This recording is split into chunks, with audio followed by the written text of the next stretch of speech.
Hello guys, welcome back to my YouTube channel. ഇന്ന് cake story വന്നിരിക്കുന്നത് ഒരു പ്രേതകഥയുമായിട്ടാണ്.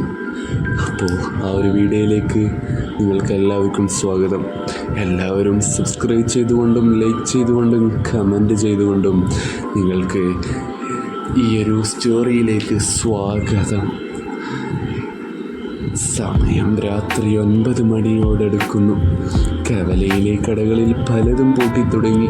അടിവാരമായതിനാൽ bus service 9:30 അവസാനിക്കുമായിരുന്നു. കവല കഴിഞ്ഞാൽ പിന്നീട് അങ്ങോട്ട് തേയിലത്തോട്ടങ്ങളും വനപ്രദേശവുമായിരുന്നു. ഇടുങ്ങി വിയാറായ ബസ് സ്റ്റോപ്പിൽ കയ്യിലൊരു ബാഗുമായി ഏകയായിരിക്കുന്ന ഒരു പെൺകുട്ടി.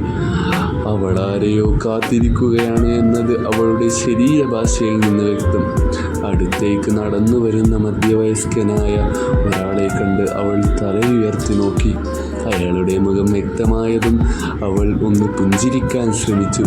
മുടിയേഴൽ മുഖത്തേക്ക് വീണിരുന്നതിനാൽ അവളുടെ മുഖം വ്യക്തമല്ലായിരുന്നെങ്കിലും അയാൾ അവളെ തിരിച്ചറിഞ്ഞു. എന്നാ മോളെ അവിടെ ഇരിക്കുന്നത്? അമ്മ വന്നില്ലായോ കൂട്ടിക്കൊണ്ടുപോകാൻ? അയാൾ ചോദിച്ചു. ഇല്ല വർഗീസേട്ടാ, അമ്മയെ കാത്തു തന്നെയാണ് ഞാനിരിക്കുന്നത്. സ്റ്റേഷനിൽ നിന്ന് ഒരു ഫ്രണ്ട് ആണ് ഇവിടെ വരെ എത്തിച്ചത്. അമ്മയോട് ലാസ്റ്റ് ബസ്സിൽ വരുമെന്നാണ് പറഞ്ഞിരുന്നത്. അതുകൊണ്ടാവും വൈകുന്നത്. ഫോണിൽ നിന്ന് വിളിച്ചു കിട്ടുന്നില്ല, അവൾ വിഷമത്തോടെ പറഞ്ഞു. ജീൻസും ടോപ്പുമാണ് അവളുടെ വേഷം. കയ്യിൽ ഒരു വലിയ ബാഗുണ്ട്. ബാംഗ്ലൂരിൽ നേഴ്സിംഗ് പഠിക്കുകയാണ്.